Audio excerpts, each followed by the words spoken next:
معزز سامعین السلام علیکم۔ آج ہم سورہ ہمزہ کو ترجمے کے ساتھ پڑھیں گے اور اس کی مختصر تفسیر جانیں گے انشاءاللہ۔ یہ مکی سورہ ہے اور 30ویں پارے میں ہے اور اس میں کل ملا کر 9 آیتیں ہیں۔ اعوذ باللہ من الشیطان الرجیم، بسم اللہ الرحمن الرحیم۔ ویل لکل ہمزۃ لمزہ، بڑی خرابی ہے ہر ایسے شخص کے لیے جو عیب ٹٹولنے والا، غیبت کرنے والا ہو۔ الذی جمع مالا وعددہ، جو کہ مال کو جمع کرتا جائے اور گنتا جائے۔ یحسب ان مالہ اخلدہ، وہ سمجھتا ہے کہ اس کا مال اس کے پاس ہمیشہ رہے گا۔ کلا لینبذن فی الحطمہ، ہرگز نہیں، وہ توڑ پھوڑ دینے والی جہنم میں پھینک دیا جائے گا۔ وما ادراک ما الحطمہ، اور آپ کو کیا معلوم کہ وہ حطمہ کیا ہے؟ نار اللہ الموقدہ، وہ اللہ کی سلگائی ہوئی آگ ہے۔ التی تطلع علی الافئدہ، جو کہ دلوں پر چڑھتی چلی جائے گی۔ انہا علیہم موصدہ، اور ان پر بڑے بڑے ستونوں میں ہوں گے۔ فی عمد ممددہ، ہر طرف سے بند کی ہوئی ہوگی۔ اب آئیے ہم اس سورہ کی مختصر تفسیر جانیں۔ اللہ تعالیٰ اس سورہ میں ان لوگوں کے بارے میں بیان فرما رہا ہے جو لوگوں کی عیب گیری کرتے ہیں، اور اللہ تعالیٰ اس سورہ میں ان کے بارے میں بیان فرما رہا ہے جو لوگوں کا عیب ٹٹولتے پھرتے ہیں اور اپنے کاموں کے ذریعے لوگوں کو گرا کر دیکھتے ہیں، ان کی عیب جوئی کرتے ہیں اور انسانیت کو حقیر سمجھتے ہیں۔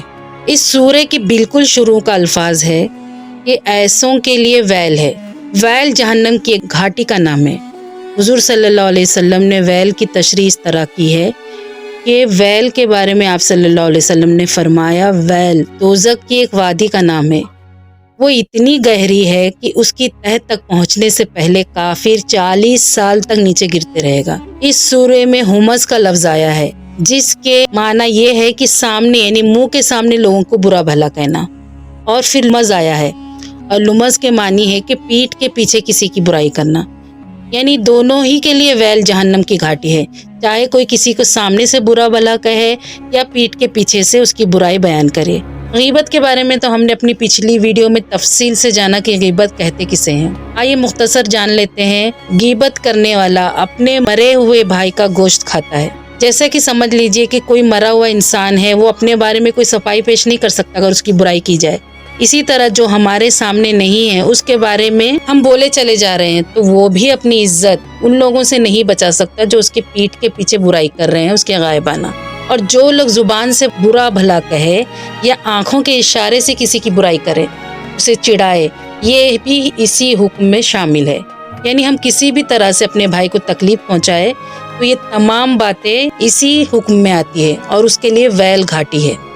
اس سورہ کی دوسری آیت میں اللہ فرماتا ہے کہ اپنے مال کو گن گن کر رکھتا ہے، اور تیسری آیت میں فرماتا ہے کہ اسے لگتا ہے کہ اس کا مال اس کے پاس ہمیشہ رہے گا، یہ گمان رکھتا ہے۔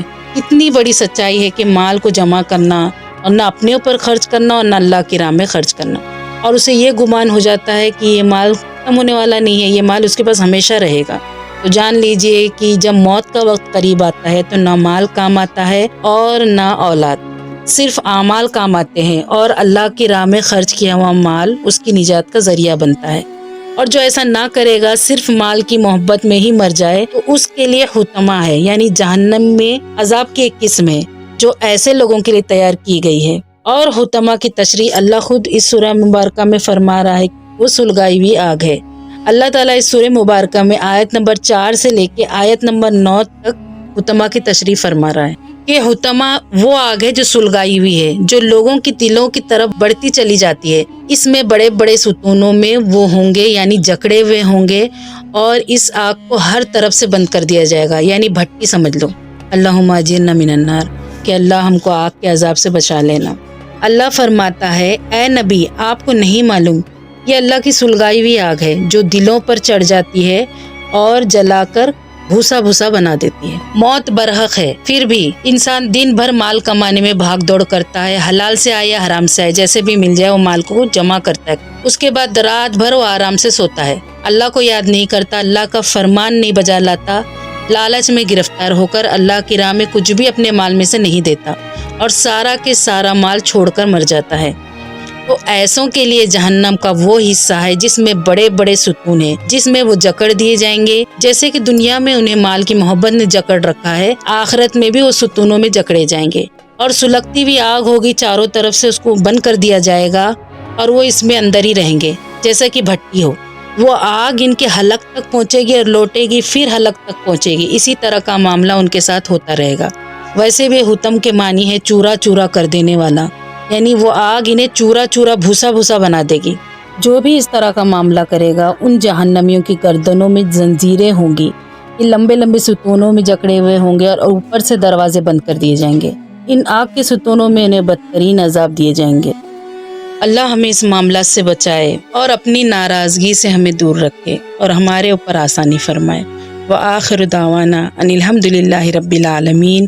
السلام علیکم ورحمۃ اللہ وبرکاتہ۔